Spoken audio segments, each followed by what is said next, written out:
তৃষ্ণা বন্যপ্রাণী সংরক্ষণ ও বন দপ্তরের উদ্যোগে মহকুমা ভিত্তিক বন মহোৎসব।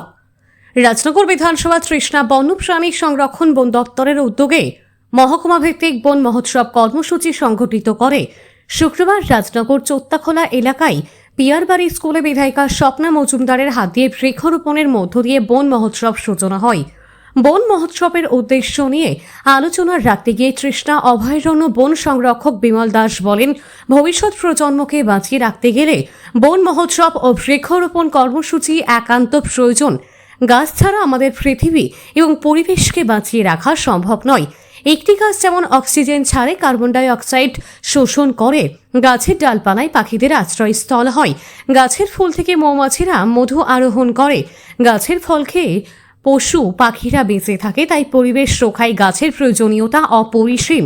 একটি গাছ একটি প্রাণ এই স্লোগানকে এগিয়ে নিয়ে যাব। গাছ লাগাবো এবং গাছকে বাঁচানোর প্রচেষ্টার উপর গুরুত্ব দিতে হবে। গাছকে বাঁচিয়ে রাখতে পারলেই সুস্থ পরিবেশ গড়ে উঠবে। তৃষ্ণা অভয়ারণ্য আয়োজিত বন মহোৎসব কর্মসূচিতে ছিলেন বিধায়িকা স্বপ্না মজুমদার, তৃষ্ণা বন সংরক্ষণ বিমল দাস, সহকারী সংরক্ষণ সুকান্ত সরকার, রাজনগর পঞ্চায়েত সমিতির চেয়ারম্যান সহ প্রমুখ। বন মহোৎসবে বৃক্ষরোপণ, নাচ গান এবং সবশেষে বৃক্ষছেদন না করার বার্তা দিয়ে নাটক পরিবেশিত হয়। পিয়ারবাড়ি বিদ্যালয় ছাত্রছাত্রীদের দ্বারা সভাপতির ভাষণের মধ্যে দিয়ে অনুষ্ঠানের সমাপ্তি হয়।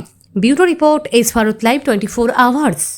বন মহোৎসব শুধু একটা বৃক্ষরোপণ উৎসব নয়, তার সঙ্গে জড়িয়ে আছে আমাদের পুরোটা বাস্তুতন্ত্র, যেখানে আমাদের বন এবং বন্যপ্রাণী বাঁচার একটা মূল এবং আমাদের ভবিষ্যৎ প্রজন্মটাকে বাঁচিয়ে রাখার একটা মূল উদ্দেশ্য, মূল জায়গা হচ্ছে আমাদের গাছ। গাছ ছাড়া আমাদের পৃথিবীকে এবং আমাদের যে পরিবেশকে বাঁচিয়ে রাখা সম্ভব নয়।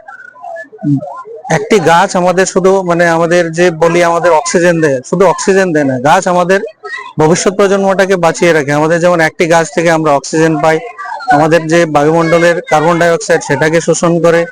তার মাধ্যমে একটা গাছ বিভিন্ন প্রজাতি পশু পাখিকে যেমন তার ডালপালায় আশ্রয় দেয়, ফুলের মধ্যে মধুপোক, তারপর প্রজাপতির আশ্রয়স্থল হয়, তেমনি আমাদের গাছের ফল আমাদের বিভিন্ন পশু পাখি খেয়ে বেঁচে থাকে।